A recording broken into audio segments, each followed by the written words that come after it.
So after we left Naples, we headed back up the coast past Rome and up to the port of Livorno. While we were there, we spent the day up in Florence. Florence is famous for its leather. That's where I got these fantastic deer leather gloves, ready for New York. If you want to find out what we got up to, stay tuned. Hello world, wake me up to another good morning, time to go. We are all looking for adventure.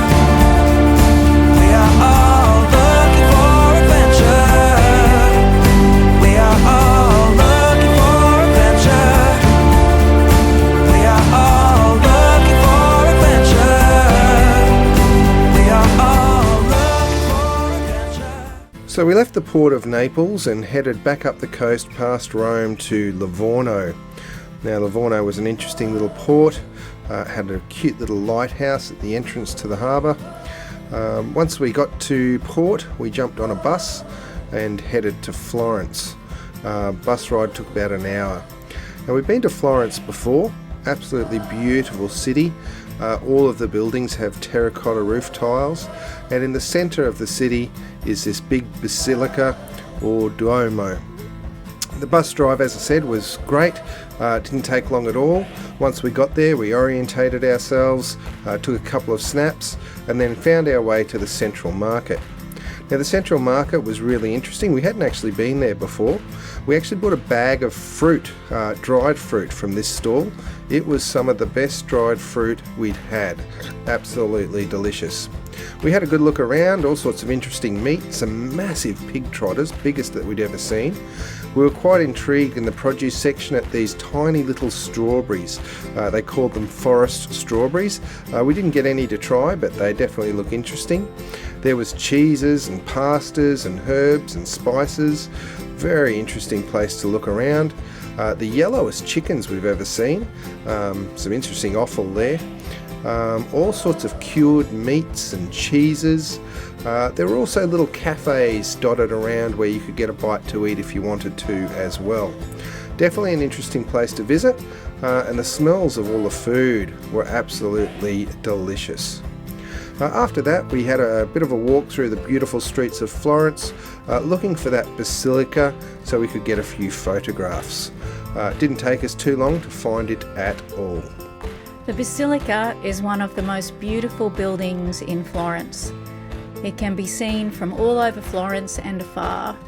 The outsides of the Basilica are decorated with marble in various shades of pink, green and white, and absolutely covered with sculptures all the way around. The dome is one of the largest in the world.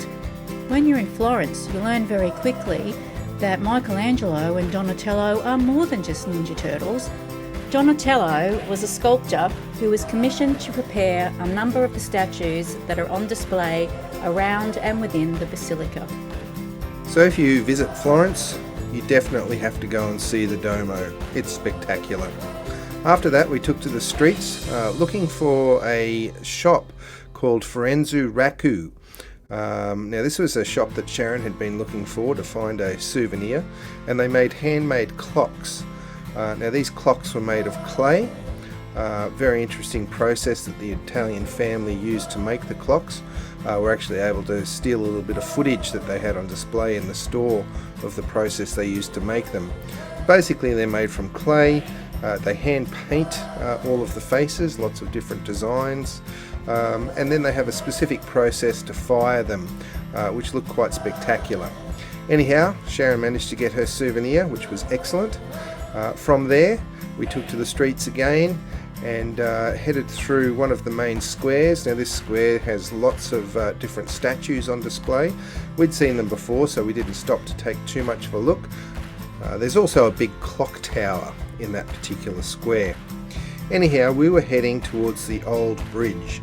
Now the old bridge is quite famous because it's the only bridge that survived the bombing in the war, the only bridge that crossed the river into Florence.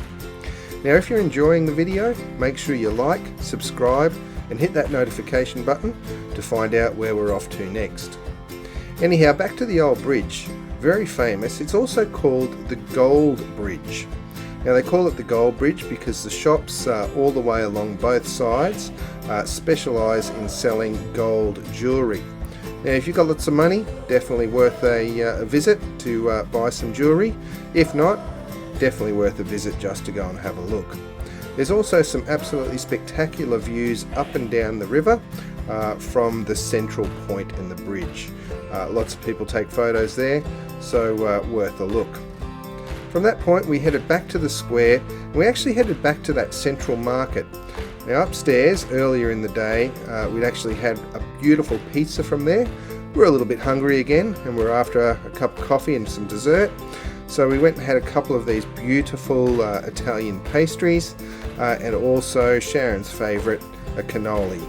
Absolutely delicious, especially being made in Florence. Now outside the central market there are a whole lot of leather markets. Not too sure whether they're worth buying from. The quality looks okay, but not too sure if it's genuine Italian. But there are shops around the outside that do sell genuine Italian, and that's where I got those beautiful deer leather gloves that I'm planning to use when we visit New York. So we couldn't leave Florence without visiting Il Papiro, famous stationery store. Anyone who knows Sharon knows that she's an absolute addict for stationery, so we had to stop to buy a few gifts for family and friends.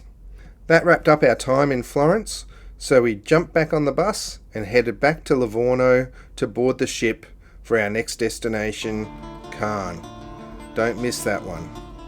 And don't forget, you can escape the everyday too. See you next time.